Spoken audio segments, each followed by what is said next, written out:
All right, we're doing another build here at CES 2019, this time from my favorite suite ever, my own. That's right, we're here at the Palazzo Hotel. This is our room, and I think this might be the first time I've ever tried to build a system in a hotel room. Fortunately, the rooms here at the Palazzo are very spacious, but we have a relatively tiny table, so we'll just have to see how it goes and work with what we got. But we have a lovely build in store for you guys today. It's gonna be a gaming-centric build. Hopefully you guys will enjoy it. This video is brought to you by MSI. They've sponsored this video, and thank you to them for making this happen.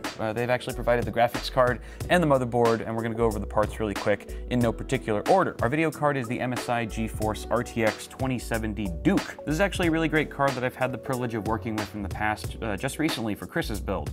In fact, he's been loving it so far, says it's given him no problems, and it's super speedy for all of his gaming and workstation tasks. It's a great card. It's got a triple fan design. They're using their triple Torx 2.0 fans, which are incredibly quiet and effective at dissipating hot air off of those huge fin stacks. It's a fairly long card, but not too girthy, so hopefully we'll be able to mount it vertically in today's case, which is also very exciting. The card also has an incredibly strong backbone. The backplate is not only sexy as hell, but very reinforced, so should hopefully help eliminate GPU sag, and even if it doesn't, the card comes included with a GPU sag brace. Just below that, we have the Corsair H110i Liquid AIO. It's a 280mm radiator, and it does a great job of carrying heat away from our CPU, which will be generating quite a bit of heat. It's a great AIO, tried and true. I've used it many times in the past, and I think it's also going to look lovely in today's case. Moving on, we have our SSD. It's our only drive for today. No mechanical storage here. It's just a demo build after all. This is the HyperX Fury RGB. Pretty standard, typical SATA Rev 3, 6 gigabit per second drive in a 2.5-inch form factor, but very reliable, very speedy for SATA Rev 3, of course, and it's got that lovely RGB touch on the front. I love the integrated lighting. It's very seamless. You don't see any LED hotspots or anything like that, so looking forward to putting that in the rig today. The motherboard's from MSI. It's their MPG Z390 Gaming Edge AC. It doesn't mean it comes included with air conditioning.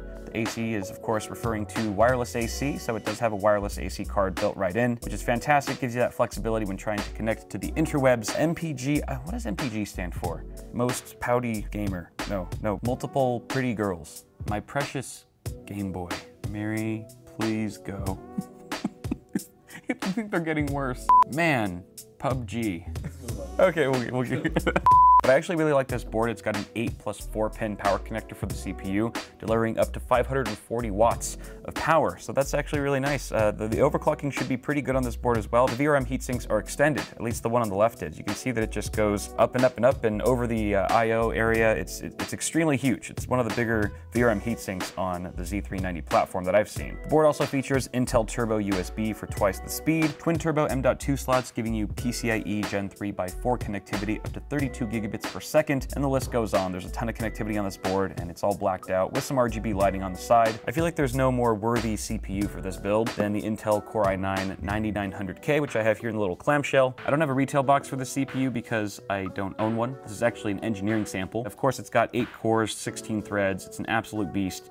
Very expensive, but what do you expect from the world's fastest gaming CPU? For memory, we're actually going to be using a 16 gigabyte kit of Corsair's Dominator Platinum. This is not the new RGB version that we saw at CES. This is the old school kit, but still very good DDR4 3200 speed kit, and it's silver, sort of gray, so it's going to match with a lot of the other components in this build. Just to the right of that, we have Be Quiet's iPower 11. No, it just says I on the box that's being covered up. This is the straight Power 11 750 watt unit. It's actually kind of funny that this is a higher wattage power supply than the 2970WX Threadripper build that we built earlier this week. It's kind of backwards there, but it's what we had at the time. This is a fantastic unit. It's 80+ gold certified, fully modular, very nice black cables, and a Silent Wings fan built right in for extreme cooling and silence. If you want my personal opinion on this unit, it's it's very good. Our chassis is the very new Fantex Eclipse P600S that Fantex was actually showing off at their booth during this week. It's very exciting. I actually stole it from their booth because I liked it so much. They are still currently trying to find me. I think it's a great looking case, personally. Of course, looks are subjective, but it has the same functional interior layout as the EvolveX, which is a fantastic case on its own. Of course, it looks a little bit different from the outside. I would say it's even a bit more flexible than the EvolveX in the sense that it has these modular panels on the top and front that allow the user to tailor the system awesome for airflow or silence. I also like the fact that underneath those panels, they're actually using like a fabric mesh material, which is supposed to allow air to more easily permeate, giving you higher airflow than a typical plastic mesh filter. I believe they're going to offer this case in black and white as well, but you can see I have the anthracite gray here. And I love the fact that they've continued that treatment on the interior, not just the outside of the case, for a more uniform look. So those are all the parts. Thanks again to MSI for sponsoring this video. If you guys want to find links to any of this stuff, I'll drop them in the description for you. But without further ado,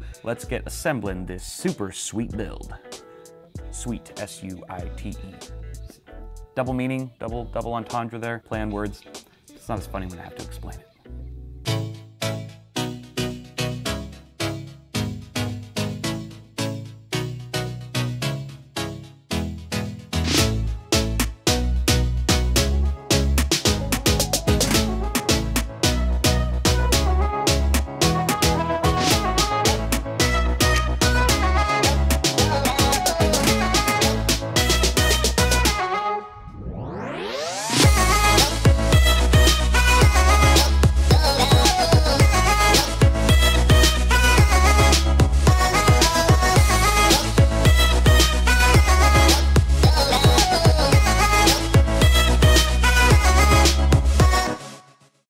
All right, build complete. Look at it, just look at it. It's awesome. Gray and silver accents throughout. It looks fantastic. Of course, I have to shout out how fabulous the graphics card and motherboard from MSI look as well. The P600S was a dream to build in. Obviously, if you're a fan of the Evolve X, then this is gonna be a very similar experience. There were a couple snags along the way, however. The side panel window was a little bit difficult to get off of these hinges. It was kind of stuck for a little bit. We had to sort of rock it back and forth until it finally popped off. So for the power supply, we actually have the fan mounted up at the moment. And that was only because we didn't want to show the ugly sticker that's on the other side, but it's not a really ideal situation. We just did it for pretty B-roll and stuff, mainly for aesthetics, because there's hardly any clearance between the top of the power supply and the top of the power supply basement, so it's getting a little choked there. I would much prefer it to be face down. It would have been nice if they included like a modular plate that you could put on here to cover up any ugly stickers, or if they just punched some ventilation holes at the top of the shroud. That would have been nice too. Now the case does support vertical GPU mounting. You actually have 3 slots here to put the card even further away from the tempered glass side panel so it gets a bit more airflow. However, we didn't have the appropriate PCIe riser card that's compatible with this case, so we actually ended up throwing in last minute a cable mod vertical GPU mounting bracket. And that actually puts the card even further back into the case, putting it right in between the 2 140mm fans, so you're actually getting air on both sides of the card, which is exactly where you want to be. Apart from that, the case is fantastic. A lot of room inside the case. I was actually able to mount the 280mm radiator first, and then route my 8-pin EPS cable for our CPU, which can be kind of hard to do in a case that has limited space inside, but it was no problem here. Apart from that, cable management was a total breeze, especially when you've got that power supply shroud. There's lots of helpful Velcro straps back there and plenty of space between the motherboard tray and the rear side panel to make everything look tidy. Overall though, I love this case, I love this build, I love all the parts inside the build, and you should too. You need to like all the same things that I like. Thank you very much again to MSI for sponsoring this video. Thanks to you for watching it. Again, links to all this stuff in the description. Toss a like on the video if you enjoyed it. It helps us a lot. Get subscribed for more tech stuff coming at you really soon. And we will see you guys next time in the next video. Let's get the hell out of Vegas. I'm sick of this place.